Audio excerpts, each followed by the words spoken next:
Hey, listeners of The Next Big Thing, welcome wherever you are.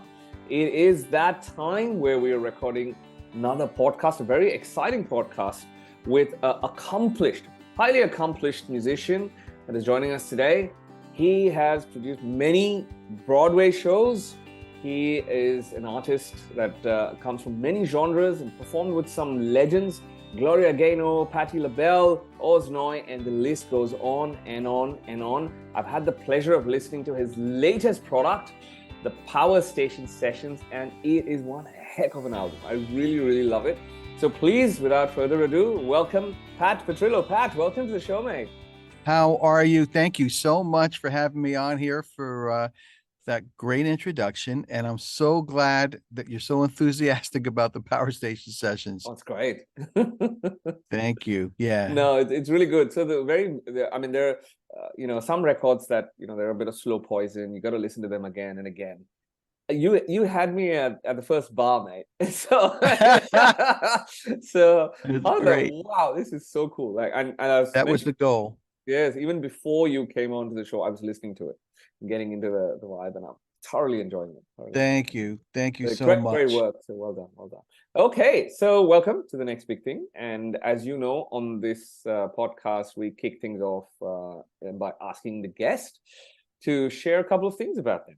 And one of them is fact. One of them is an outrageous lie. One of them is just pure. I'm not great at outrageous lies, but you know what? I'll think of something.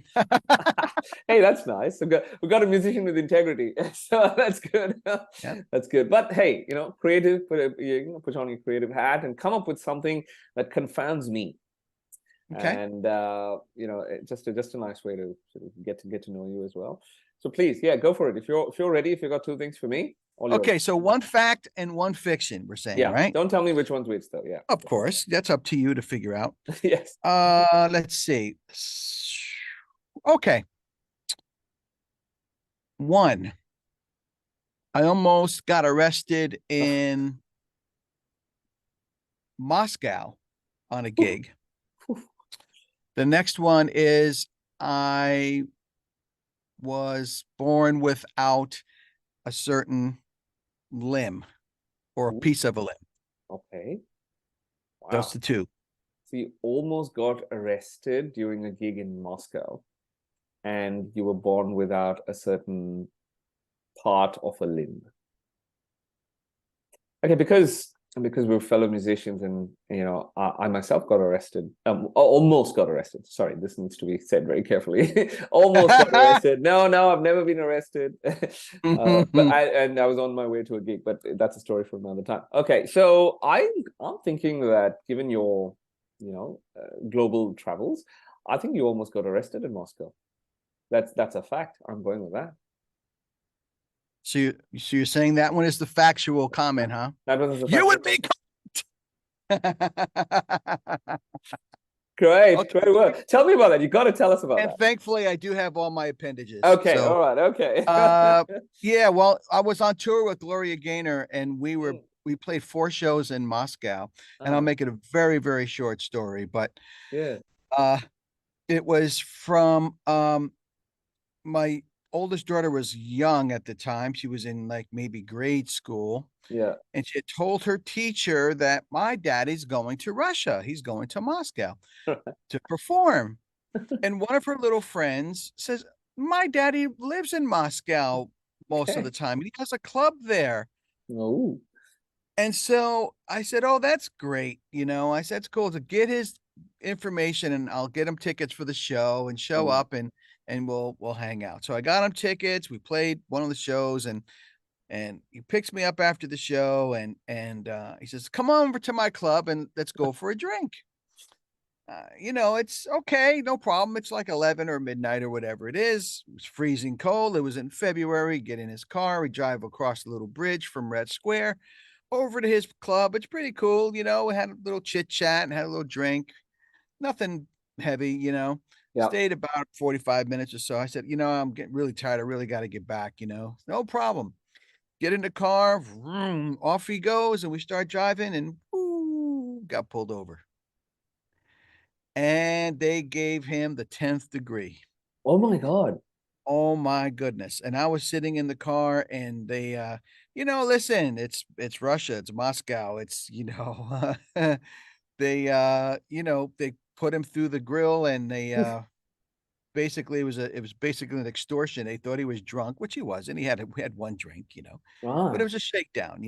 So Wow. basically he goes to talk to them in the car. Next thing I know, I turn around and one of the Russian officers gets in the car Oh, and I and I'm sitting in the other side, and this guy is trying to explain to the officer in Russian, he's, Gloria Gaynor and this and that, and he wasn't having it. So off we go. We leave town. We're oh, leaving Moscow, and I'm thinking I'm never going to see my family again. oh So, my God, this is, oh, it yeah. was horrible. And literally, long story short, they basically, let him go.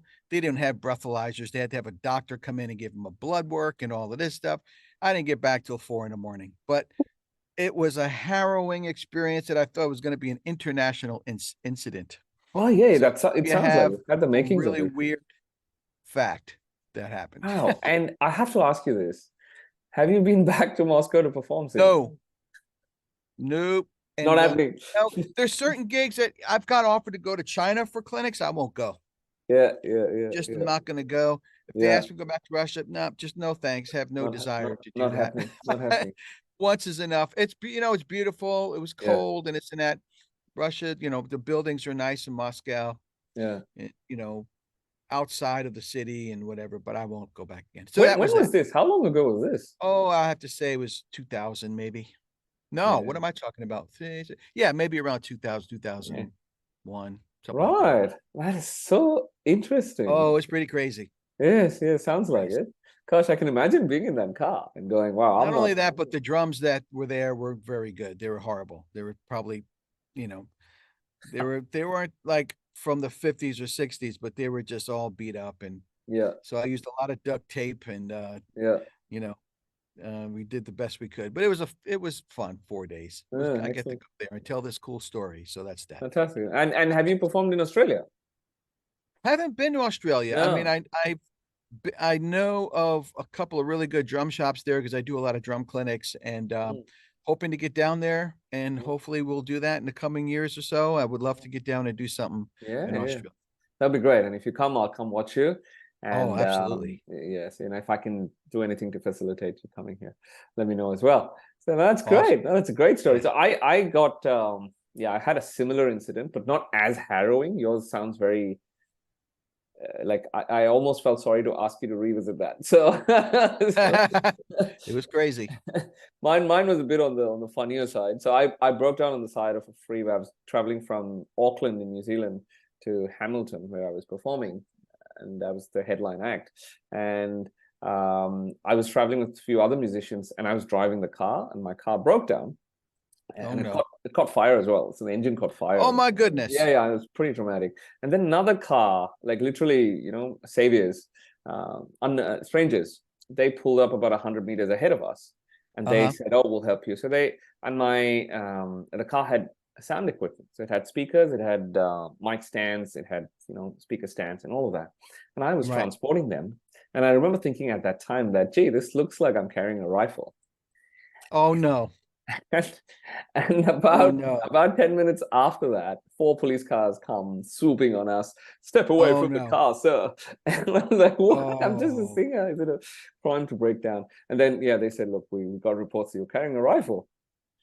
But anyway, I cleared That's the air about that. crazy. Dude, that's Yes. But the fun part is yikes. the police officer gave me a ride to the concert. So Perfect. it's a good ending. It was a good, happy ending. Did you give him tickets at least? I did. He didn't rock up, but I gave him tickets, yes. So, but anyway, that's Perfect. that. Okay, so take us back to the start, Pat. Your love affair with the drums. Where did that begin? Oh, I started when I was about 5 or 6 and listening to the Beatles records that my Mm, older brother had, and I just started, I guess I was kind of sprinkled with the groove dust and I just started listening to the Beatles. Ringo's one of my favorite drummers, biggest inspiration. So I would just play on pillows and listen to the music and he had all the records as he was getting them. I was listening to them. So By the time I was really, drumming, they were pretty much over as a band, but I still had his records, Sure, and sure. so that, that started the whole thing for me. And just got involved with local, school band and things like that. And Mm, uh, in my neighborhood in New Jersey, it was very, very mixed neighborhood. So I mm, heard all kinds of music on the mm. radio. And, I think I was about 10 when I got my first James Brown 8-track, Right. you know. So, started listening to, I mean, I went from Ringo in the morning to Clyde Yeah. Stubblefield, the drummer for James Brown, like in the afternoon. I went from Hello Goodbye to Hot Pants, Right, right. all In in a one day. day, and there Yeah, was a lot of great music going on then. And yeah. so I had, a few influences like that from the rock side and then the groove side. Then I Mm, started, as I got older, a little bit more into um, like jazz fusion, listening to mm, Chick Corea, and learned about Steve Gadd, the great drummer, mm, and all those records. And listening to the music more than the drumming. The drumming was important, but it was the music for me, like that mm. that movie, and the drumming was the byproduct of that. So Sure, I didn't sure. I didn't listen to music for the drummers. I listened to the music and then learned who the drummers were, Interesting. Very interesting. if you know what I mean. And that's how I Yeah. got turned to different drummers. And then through high school, the Police, groups like that, Oh, yeah. Okay. so jazz So, fusion, so, the so Police, Copeland, still Stuart listening to the Copeland. Yeah. Beatles. Yeah, and Yeah.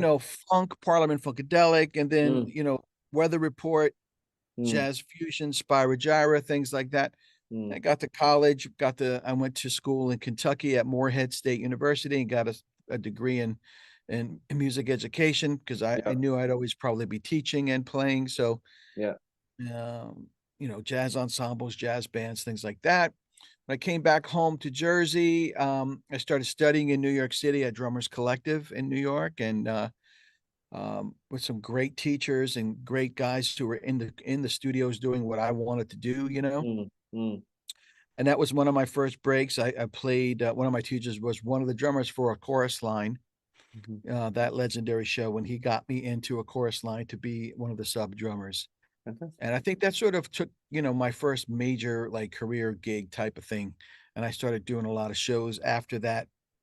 Um, as a sub drummer, I did Grease, a version of Grease, and I did Footloose, did a Mm, national tour of Dreamgirls, Newsies. And then I was also like where I live between New York and Philadelphia, I'm halfway. mm. So I was also going down to Philly and meeting those musicians. Um, so I met a bunch of guys down there in that jazz fusion world in Philly and R&B. And that's where I met percussionist named Jose Rossi. Right. He was a great percussionist who was in Weather Report, actually. Okay. Um, and he played on the Procession and Domino Theory records. So anyway, but we played a bunch of gigs together in Philly, and he was also Patti LaBelle's percussionist. Right. Okay. Right. Okay. So there's the connection there. So Mm, meeting mm, other musicians is really important. It recommends mm, you for gigs. He recommended me to audition, which I mm, did. And so I played with Patty for a bit. Um, and uh, and then, basically being in Jersey, just playing a lot of different kinds of gigs. Don't, not take any gig. You got to try to just get out and work and meet people sure. as much as you can. Sure. So then just through playing, I met a bass player who knew the musical director for Gloria Gaynor, and she was putting a new band together. I played with her for a bunch of years, went to Indonesia, the Moscow Oh, scenario, episode. Yes. Yes. yeah, Japan, and of course around the United States, doing a bunch of touring with her. So, but all the while I'm always teaching lessons, Mm, and doing master classes for the companies that I endorse, whether it's Zildjian or mm, Ludwig drums, or so, and have instructional products out there that people may know. So, I think in the industry you got to be diverse as mm, you can. mm. I think where a lot of people sort of give up on the industry is whether you don't, you're not in a band, quote unquote, Yeah. that's playing a lot or that's quote unquote making it or whatever. So they Mm, quit, or they get a day mm, gig, which is understandable. But for me, when I'm in the industry, when I got into it, I got into it to be in it and learn about it even more and be the business person, not just, a performer. Musician. Being Yeah. that, you have to be diversified. And I know they say don't, you can't choose between your kids, but between performing and teaching, is there a favorite? Do you prefer one or the No, other? I mean, I love teaching. I love giving back. I mean, I have I do have a passion for it. I think Mm, it's important. I have a passion for learning in general. I'm always mm, trying to learn stuff.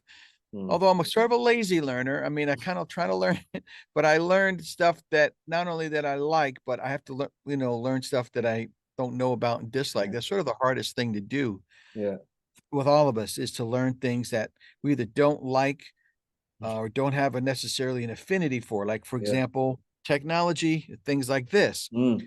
As you get older in life, younger kids in their 20s, 30s, they pick it up like that. Yeah. Us 50-year-olds are like, oh, let's see here. What's this button for here, buddy? So, you get to learn a little Mm, as you get as you go, but sure. learning, always changing lanes. So I like both, and there's Yeah. times where I'm doing more one than the other, but with today's technology, the past 8 to 10 years, I've been able to reach out to people and do lessons and sessions. So Yeah. this Yeah. this this whole medium works Lessons out and great, sessions. Yeah, I you like know. that. Yeah. Okay. Fantastic. Okay, let's talk Grammys because I think that's coming up. I suppose it's called Grammy season, is my Yeah, understanding. And it's first time for me. I'm as a 2-month-old voting member of the Grammys. cool. And the news came in end of June, actually on my birthday, and it was a wonderful, wonderful piece of That's news. awesome. But and I'm full of excited. It's like wide-eyed and bushy-tailed, as they say. So tell us about your experience with the Grammys. How long you've been a voting member? How does the whole thing work? Yeah. Well, I was nominated to join by a singer that I had worked with here in Jersey, and she recommended me Mm, about 4 years ago. So I'm kind of a newbie as well, maybe 4 or 5 years ago. mm, And we submitted my first record with my band, which is called the Big Rhythm Band, mm, for the Abbey Road Sessions. So mm, that was recorded at Abbey Road, mm, London, and mm, it was a instrumental versions of a lot of great Beatles tunes. mm. So it was great for me to sit where Ringo sat and Oh, record. ooh, Yeah, that's cool. record those songs. Yeah. So we submitted for that. That was sort of my first, foray into this whole thing. And then, Yes. just as a voting member, following the rules and things of that nature. I mean, I love pop, I love rock, I love Mm, funk, I love R&B. mm, I love a lot of and know about a lot of the artists. So I feel yeah. comfortable voting in those top fields Yeah. because I know who the Yeah. artists are. Plus, having younger kids, it Mm. helps you stay fresh too. So, but but for this new record, it's the Power Station Sessions. We have a lot of great artists on the record, including Nile Mm, Rodgers, mm. who's one of the guest performers. Yeah. And most of the guests are guitar players. So Nile was gracious to playing a song. Mm. Oz Noy, who's a great Yeah. music guitar player from New York, is on the record. Lenny Pickett is on saxophone on the Oh, track. that sounds great. Felicia Collins, who is the guitar player for the David Letterman band, she's in it. Mm, John Popper from mm, Blues Traveler is on it mm, playing harp. So it's a very diverse record, mm. in terms of grooves. There's a Yeah. lot of different grooves from funk to blues Yeah. to shuffles to R&B to rock. It's just a veritable potpourri of beats. It And is. And it's a very, very delectable one. So thank it is you. very, very enjoyable. And you coordinated, you produced the whole project. Yeah, I produced it, got the musicians together. It's my band, and got the Mm, arrangements together, and we recorded it at the Power Station in New York City. mm, Ironically, where Nile Rodgers and Chic recorded a lot of their songs, mm. and And we did hence a the great name, Power version. Station Sessions. The Power Station Sessions, yeah, the Yeah. Pat Petrillo Big Rhythm Band. It's under contemporary instrumental album. So if anybody's, looking to vote contemporary instrumental album, Yeah. and there's an ad in Billboard magazine, you can check it Oh, out. It has a QR code in there. fantastic. When will this be airing, as a matter of fact? A Do we couple of know? weeks. Couple of weeks. In a couple weeks. Yeah. Okay. Yeah. Yeah. So it'll be coming up in the Grammy. When you get your Grammy preview issue, you'll see the ad in there. And Okay. there's a So it's QR also code. So it's in an issue now, as well It's as in the will be issue in an now, and it issue. will also be in the Okay. Grammy issue for, and it was and 2 weeks ago was also in the Grammy, Yeah. Grammy Lookout or something like that. Yeah. So, Yeah. but it'll be in the Grammy preview. Just click on the QR code, or you can Fantastic. go. You'll find me at Pat P Drummer. Fantastic. That's my Instagram, That's and my website is the same, Pat P Drummer. But it's a very eclectic collection of contemporary instrumental music. Yeah, yeah. It's It not really, it just really a was. jazz record, so it won't be in the jazz category. It's modern instrumental, it's contemporary instrumental. Yes. Yeah. And I, that category is so broad because you'll have classical people in there, yeah. contemporary classical or soundscape kind of Mm, thing. So, mm. but it tends to be, there's a new category this year as well called alternative jazz, I believe. Wow. So that's a new addition. That's a new addition, and that's, I think, now I don't know for sure, but groups like Snarky Puppy may bounce into that. I think they've won contemporary instrumental enough times. I think they can go win another category. Get out of that category. You won enough. No more for you. No soup for you. So we'll see. We'll see. Just what the heck? You put it out there, and Yeah. if people dig it, then Yeah. that's great. Yeah. And I must say, even the whole project, because there's so many live musicians doing so many wonderful things. I would imagine that from a mixing and mastering engineering perspective, wouldn't have been easy. But the product is so schmick. So who was mixing mastering? Was that yourself, or was Yeah, that? well, I had Frank Kevorkian master it, and Yeah. Frank has mastered tons of records back in the day in New York City. Mm, He's like the man mm, in New York in terms of the past 20, 25, 30 years of mastering. sure. And it was mixed. We recorded everything there, but it was mixed locally with a good buddy of mine here in Mm, Jersey. mm, I sat, I was there for all of them. So we did all the sure. sweetening and just making sure, the balance was right, and just Yeah. over and over and over and over and over and over Yeah. again. Yeah. And then when we took it to Frank, he says, "Oh man, everything's great here." So he just, gave a little bit of compression, and then just balanced all the tracks. And Mm. we actually mixed with tape, with 1/2-inch tape. Wow. Okay. So So he there's a bounced it to 1/2-inch tape, so that gave it a little bit thicker sound. yeah. And because we put out about 100 vinyl copies, we have a few left. Oh, fantastic. So, and those of you who like vinyl can get it on my site, Pat P Drummer. But Mm, that's why it sounds, it's tasty. mm. It's thick, It because is it was tasty. mastered with tape. It is tasty, I'll tell you that. No, I thoroughly enjoyed that. And look, it's a lot of fun. And you were talking about that word, right, before we got on. And I'm listening to a lot of songs on repeat, and I'm having a lot of fun. And I want to Yeah. know, did you have a lot of fun producing it? There's some Yeah, one of the moments? comments that I think All About Jazz did a review, and it gave it 4 stars Mm. and out of 5, not bad, right? Yeah, And that's and they well said one of deserved. the things they said was it's actually in the ad. We kind of used their quote in the ad, and they said tons of stylistic variety and talent in one record. And then Yeah, they yeah. kept mentioning Absolutely. fun. Mm, And then one of their opening paragraphs of the review, they said something to the effect of, you would think that a record that has this much diversity mm, on it stylistically would be all over the place, mm. would have no cohesion. Messy. Yeah, But yeah. that's not true with this record. No, no. They said it's a surprise, and it's a pleasant surprise here. Oh wow, he's doing this, the Mm, shuffle. Oh, cool. Oh, now he's doing a fusion tune. Oh, uh-huh. now a nice cool ballad. Now Yeah, this is rocking, yeah. oh, this Earth, Wind and Fire cover. That's great. So and it's a horn band, so the horns are really, really popping in your Yeah, face. And so it's a lot of variety, and I had fun because I didn't really yeah, think too much about it. yeah, I did think about the order a bit, in yeah. terms of the ebb The and story. flow of Yeah, what yeah. they should hear next. Mm, But yeah, I mean, I don't think I think one of the things with, like, in particular with certain genres of jazz, uh is something about we can't break our, what we are. This is mm, the record's gonna be, that's it. mm, mm. but I'm just gonna do.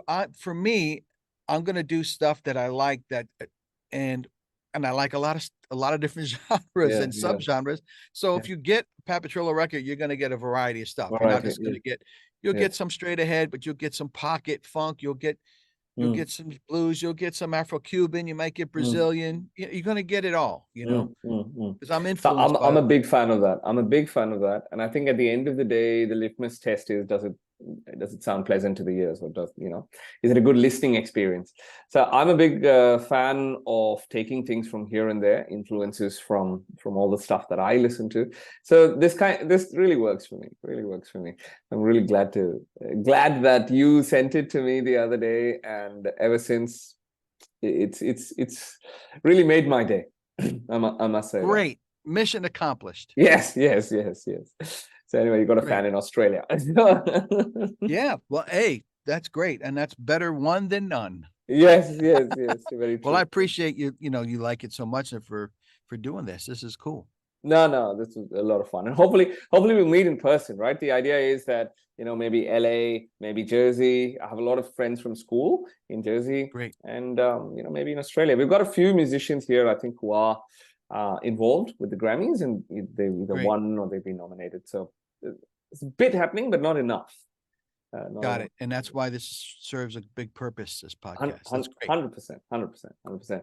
So great. Okay. Look, I want to discuss more about your view of succeeding in this field. And, which comes to one of our key questions in the podcast, which we sort of use towards the end, is what, according to you, is a defining characteristic or a must-have? So it's a must-have and a non-negotiable, if you may, for an artist to become the next big thing. What is your take on that? You have to have a thick skin. Okay. You have to have a thick skin, right? Because you're going to fail more than you're going to succeed. Yes. And if you don't have a thick skin, you'll never succeed in anything. Yeah. Music or anything. So you have to have a thick skin and perseverance, but have a plan. Have a plan. Have a team in place, a network of people. Yeah. And be persistent, but be knowledgeable. Also know that not everybody's going to like you. Not everybody's going to like your music. Which comes back to the thick skin. Here's the thing: they may not like your music, but they should like you as a person. So you see the next big thing, there's a lot. I was fortunate to be on the cover of Modern Drummer magazine in February of this year. And one of the guys who wrote the article said something about, Pat's been doing this for a lot of years and sort of just been under the radar, slugging it out in the trenches, just doing his thing every day, and it's good to be recognized. So, people say, oh, Pat Petrillo, I kind of remember him from back in the day, but he's here, he's doing it. He does it every day. Yeah. He's got 2 new records out. He's doing this and doing that. So yeah, perseverance, to have a thick skin, and, making it is all relative, making it is about making a living. Yeah. That's what I think. If you can make a living, then you made it, right? I mean, if you're doing as a profession, if you're doing what you love, that's a huge benchmark for success, I would think.